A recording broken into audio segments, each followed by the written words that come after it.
Radhe Radhe everyone. आज हम शादी के होने के बाद जब रिलेशनशिप के अंदर बहुत खराबी आ जाती है और इतनी खराबी आ जाना जिसके कारण हमारी शादी, हमारा एक गहरा बॉन्ड टूट जाता है, ये भी हमारी ही कुंडली के योग हैं। शादी शादी हम 4 तरीके से शिफ्ट करते हैं। बहुत जल्दी यानी कि अर्ली मैरिज, फिर उसके बाद क्राइटेरिया 25 टू 28, फिर क्राइटेरिया आता है 28 टू 32, 32 के बाद 36 और उसके बाद लेट मैरिज के अंदर हम उस कुंडली को डाल देते हैं कि इस कुंडली के अंदर लेट मैरिज योगा है। लेट मैरिज और अर्ली मैरिज और बीच कोई भी जो हम ये टाइम पीरियड देख रहे हैं 25 से 36, इन सब के पीरियड्स को देखने के लिए हमारे पास कारक, हमारे पास कुंडली के योग बहुत महत्वपूर्ण रोल प्ले करते हैं। जब शादी हो जाती है, शादी होना बहुत, यदि हम देखें तो एक कुंडली के अंदर 90% चांसेस होते हैं शादी होने के, या तो वो अर्ली मैरिज या बहुत लेट मैरिज में। बहुत बार तो हम देखते हैं शादी एट द एज ऑफ 50 में टूट रही है, 60s में टूट रही है, 60 में वापस मैरिज हो रही है। तो शादी के योग तो किसी भी नेटिव की लाइफ में कब बन रहे हैं, वो थ्रू किसी प्लैनेट के अंदर सप्तम भाव का एक्टिव होना, कारक का एक्टिव होने से हो जाता है। ये सारी क्रिया है शादी को देखने की। अब शादी होने के बाद जो आजकल हम देख रहे हैं रिलेशनशिप टूटना, डाइवोर्स होना, ये क्या कारण है? बेसिकली 4 बहुत मुख्य प्लैनेट है, sun, Saturn, Rahu and Ketu. Saturn, Rahu, Ketu, Saturn, इसको राकेश भी बोलते हैं हम एस्ट्रोलॉजी में, इजी समझने के लिए। तो बेसिकली ये बहुत इंपॉर्टेंट रोल प्ले कर देते हैं। सैटर्न एक ऐसा प्लैनेट है जो रिलेशनशिप के अंदर मेच्योरिटी तो लाता है, but it is a planet of coldness, dryness. जीवन के अंदर चीजों को एक्चुअली बहुत ड्राई कर देता है, जिसके कारण रिलेशनशिप के अंदर बहुत अलग तरीके से एक अलगाव हम देखते हैं। शायद एक जगह रह रहे हैं पर अलगाववादी नेचर के साथ रह रहे हैं। सेकंड, यही हम जब देखते हैं, फिर इसी के अंदर जब हम सैटर्न को देखते हैं, सैटर्न के बाद जब सन को देखते हैं, sun is a planet of ego, king, authority, जहां जिसको सिर्फ सेल्फ सेल्फ नजर आता है, मैं ही मैं हूं। अब ये भी कारण बनता है रिलेशनशिप को अलग करने का।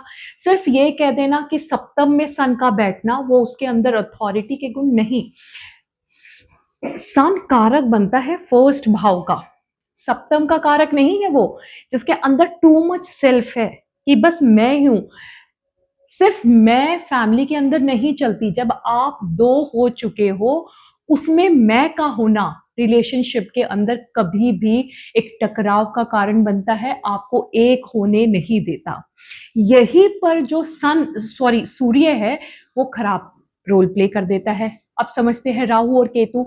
राहु आउट ऑफ बॉक्स है, बहुत ज्यादा इंसान टू मच इन चीजों के प्रति भी आप ये समझो कि आउटकास्ट हो जाना, टू मच अपने रिलेशनशिप के अंदर बाहर की चीजों को एंट्री दे देना, it is because of Rahu.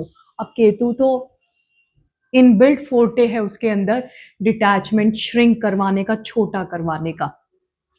अब इन चारों प्लैनेट के अंदर जो फर्स्ट भाव हम बोलते हैं कि शादी के लिए बहुत इंपॉर्टेंट भाव है, क्योंकि स्वयं की शादी हो रही है। स्वयं की शादी नहीं, स्वयं तो हो रही है, फर्स्ट भाव है नेटिव, पर बेसिकली इस शादी के लिए फर्स्ट भाव बहुत अलग तरीके से रोल प्ले कर देता है, जिसके अंदर मैं अहम आ जाता है। ये शादी तो करवा देता है, पर शादी को तुड़वाने के लिए भी पहला भाव बहुत बड़ा रोल प्ले करता है। 6th भाव जो कि 7th भाव का 12th बनता है, यानी कि 7th भाव को कमजोर, खराब करने के लिए, वीक करने के लिए ये छठा भाव है। यदि इन प्लैनेट्स के अंदर सक्रिय रूप से ये दोनों भाव घुस चुके हैं, ये दोनों भाव बहुत अच्छे से, तो रिलेशनशिप बहुत अच्छे से आपके टकराएंगे। आपके रिलेशनशिप के अंदर मतभेद होना, ये सारी चीजें होंगी। प्राकृतिक रूप से चीजों को, सिर्फ प्लैनेट को ऐसे समझ लेना सप्तम में ये बैठ गया, ये प्राकृतिक रूप से है, पर पुरुष के रूप में जब भाव उनसे मिलते हैं, तब जाके अंदर एक पूरी चीज़, यानी कि एक चीज़, एक पूरा योग का निर्माण होता है। प्राकृतिक रूप से चीज़ों को देखना कभी भी चीज़ों के इंटरप्रिटेशन, प्रेडिक्शन में नहीं होती है। इसीलिए इन चीज़ों को समझने के लिए हम मैं कुंडली के माध्यम से भी इसको समझाऊँगी, पर आप समझो कि ये 4 प्लैनेट बहुत प्रमुख भूमिका अपनी रिश्तों को तुड़वाने में, रिश्तों को खराब करवाने में, ये 4 प्लैनेट्स का और फर्स्ट भाव इसका भी बहुत अहम रोल है। राधे, राधे।